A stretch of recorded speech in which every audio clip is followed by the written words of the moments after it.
বরগুনা জেলার বামনা পাথরঘাটা এবং রাঙ্গামাটি পার্বত্য জেলার বাঘাইছড়ি উপজেলা নির্বাচন আপাতত স্থগিত ঘোষণা করেছে। মোট হচ্ছে আমাদের 19টা উপজেলা, উপকূলীয় 18টি এবং রাঙ্গামাটি পার্বত্য জেলার একটি হেলি সাপোর্ট কেন্দ্র আছে, এটা হলো একটি। সাধারণ নির্বাচন অনুষ্ঠান আয়োজনের জন্য নির্বাচন কমিশন সহ মাঠ পর্যায়ে রিটার্নিং অফিসার, সহকারী রিটার্নিং অফিসার, জেলা প্রশাসন, বাংলাদেশ পুলিশ সহ সবাই প্রস্তুতি গ্রহণ করেছেন। ইতিমধ্যে গতকাল সন্ধ্যা হতে ঘূর্ণিঝড় রিমেল বাংলাদেশের উপকূলীয় অঞ্চলগুলোতে আঘাত এনেছেন, যার ফলে কোথাও 10 নম্বর মহাবিপদ সংকেত এবং 9 নম্বর বিপদ সংকেত ঘোষিত হয়।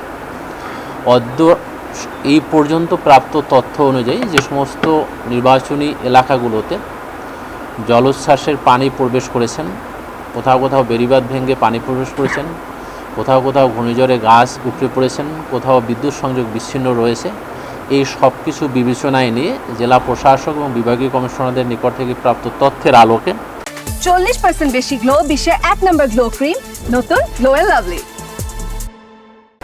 নির্বাচন কমিশন বাগেরহাট জেলার শরণখোলা, মোড়লগঞ্জ, মোংলা, খুলনা জেলার কয়রা, পাইকগাছা, ডুমুরিয়া, বরিশাল বিভাগের বরিশাল জেলার গৌরনদী, আগলঝরা, পটুয়াখালী জেলার পটুয়াখালী সদর, মির্জাগঞ্জ, দুমকি,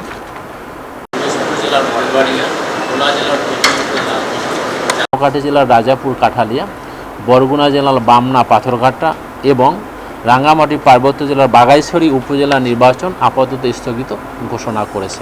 মোট হচ্ছে আমাদের 19টা উপজেলা। এ পর্যন্ত প্রাপ্ত তথ্য অনুযায়ী উপকূলীয় 18টি এবং রাঙ্গামাটি পার্বত্য জেলার একটি হেলি সাপোর্ট কেন্দ্র আছে, এটা হলো একটি।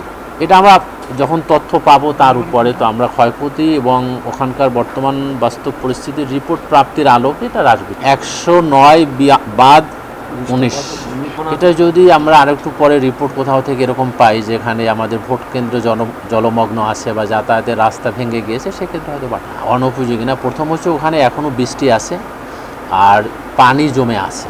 এই বৃষ্টি পানি একদিনের মধ্যে যদি কমে না যায় তাহলে সেখানে ভোটার উপস্থিতি এবং যারা ভোট কেন্দ্রে মালামাল পৌঁছানো এগুলো একটু কষ্টসাধ্য হবে মর্মে মাঠ প্রশাসন থেকে আমাদেরকে জানিয়েছে এবং তারাই সুপারিশ করেছে এইগুলোর ভোটগুলোকে পিছিয়ে দেওয়ার জন্য। আপাতত আমরা স্থগিত করছি, আমরা পরিস্থিতি বুঝে সিদ্ধান্ত জানাবো।